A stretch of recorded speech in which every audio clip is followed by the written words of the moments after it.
So సినీ నటి Jayaprada arrest కాబోతున్నారు అంటూ వార్తలైతే రావడం చూస్తున్నాం సార్. మరి ఎందుకు, ఏమిటి, మరి అరెస్ట్ అవుతారంటారా సార్?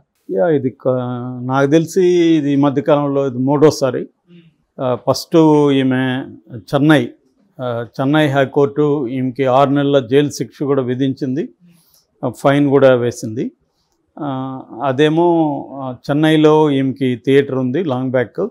సో ఆ థియేటర్కి సంబంధించి కార్మికులకి ఈఎస్ఐ అంటారు కదా, సో ఆ ఇన్సూరెన్స్ సంబంధించి దాదాపు 16 లక్షలు ఈమె పే చేయాలి, కానీ పే చేయలేదు.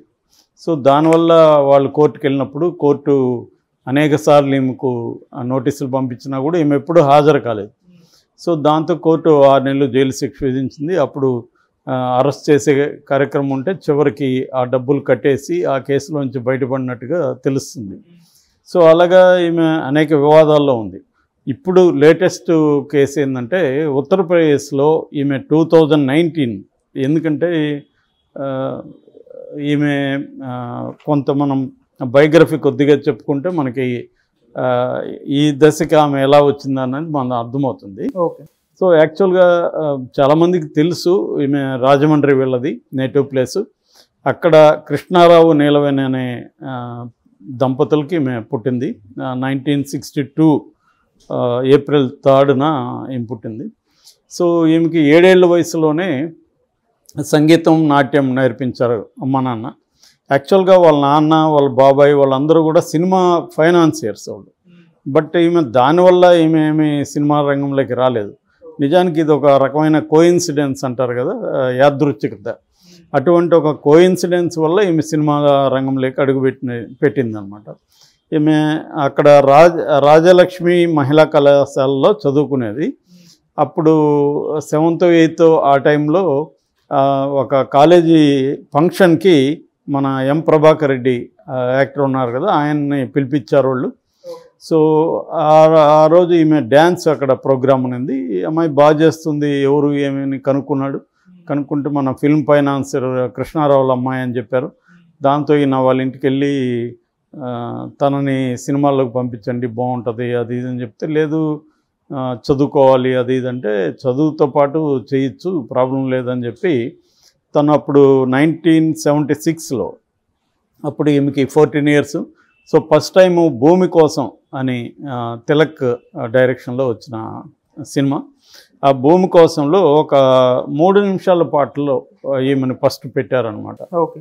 సో అలా స్టార్ట్ అయింది. దాని తర్వాత ఈమెకి బ్రేక్ రావడం అయితే మన బాలచంద్ర అంతులేని కథ అనేది ఒక్కసారిగా ఈమె ఒక ఆర్టిస్ట్గా, యాక్టర్గా బ్రహ్మాండమైన పెర్ఫార్మెన్స్ ఇవ్వడం. సో దాంతో ఈమె వెరీ పాపులర్ అయింది. ఇంకా అక్కడి నుంచి సిరిసిరము కావచ్చు, తర్వాత కమర్షియల్ బ్రేక్ మళ్ళీ రాఘవేంద్రరావు అడవిరాముడితో కమర్షియల్ బ్రేక్ వచ్చింది. ఇంకా వరుసగా యమగోళ లాంటి సినిమాలు, కమర్షియల్ సినిమాల్లో ఈమె. దీనికున్న ఇదేంటంటే ఇటు కమర్షియల్ సినిమాలు, ఇటు కొంత middle of the road movies అంటారు, అంటే అటు కమర్షియల్గాను ఉంటుంది, ఇటు ఆర్టిస్టిక్గాను ఉంటాయి. అటువంటి మూవీస్లో కూడా ఈమె అనేక వాటిలో చేయగలిగింది. అంటే కమర్షియల్గా ఎక్స్పోజ్ చేయడం, మెలో డ్రామా అవన్నీ ఉంటాయి.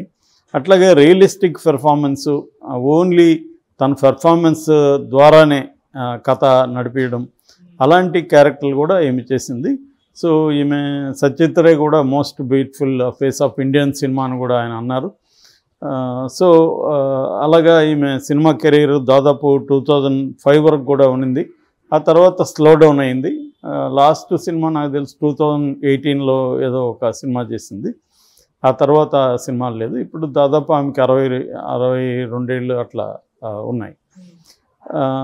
సో అయితే ఈమె ఎట్లయితే సినిమా రంగంలోకి యాక్సిడెంట్లకు వచ్చిందో, ఇటు రాజకీయ రంగంలోకి కూడా యాక్సిడెంట్లుగానే వచ్చింది. సినిమా రంగంలో అప్పటికే ఈమె 300 సినిమాలు చేసింది. సో 94లో ఈమె అప్పటికే రామారావు విమెన్ కూడా రాజకీయాల్లోకి రావాలి అని కొంతమందిని ఆయన పిలుస్తున్నారు.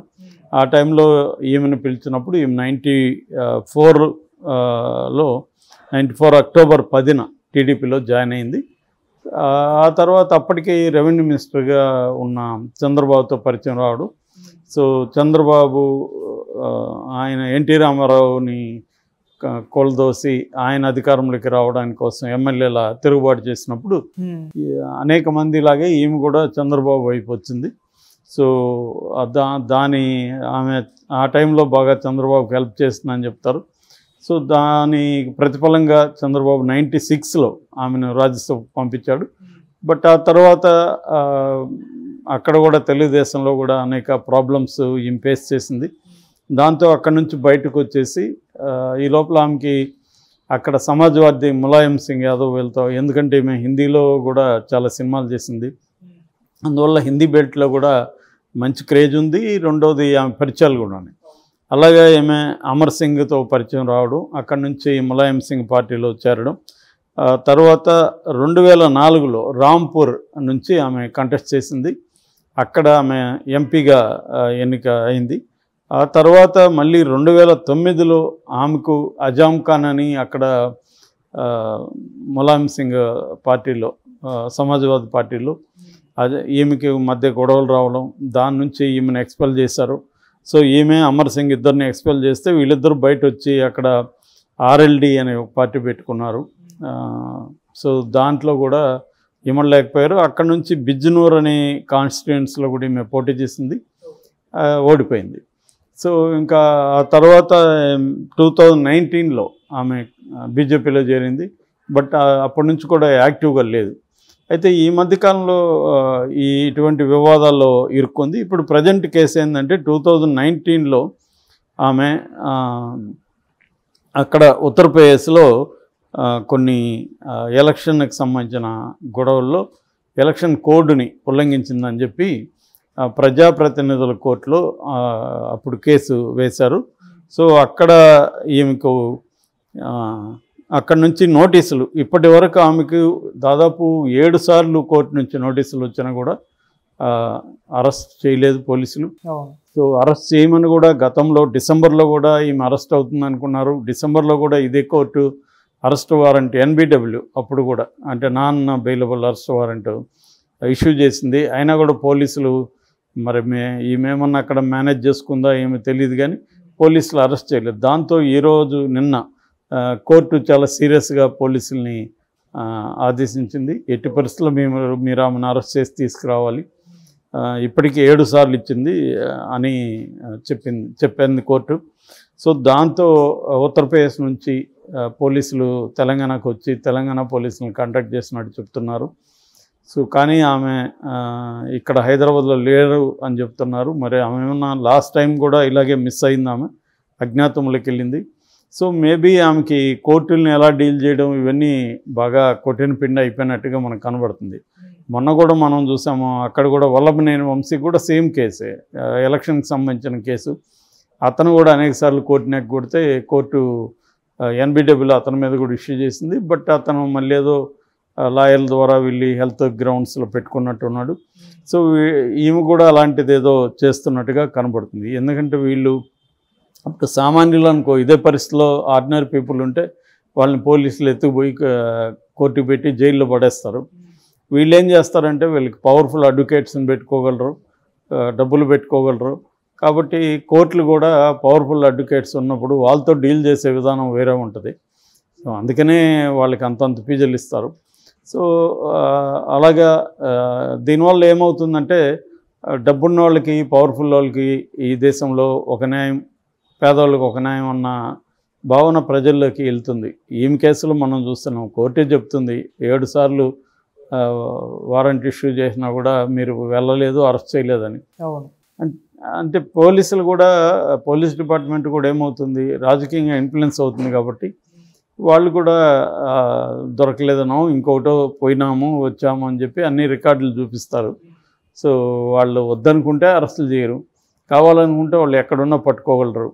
మనం చూస్తున్నాం కదా ఫోన్లలో ఎక్కడ పోయినా పట్టుకోగలరు. మొన్న అక్కడ తహసీల్దార్ హత్య కేసులో కూడా అతన్ని బెంగళూరు నుంచి చెన్నైకి బస్సులో వెళ్తూ ఉంటే పట్టుకోగలిగారు. సో కాబట్టి ఎక్కడైనా పట్టుకోగలరు వాళ్ళు ఇవాళ, కానీ ఇలాంటి వాళ్ళని పట్టుకోదలుచుకోరు అనమాట.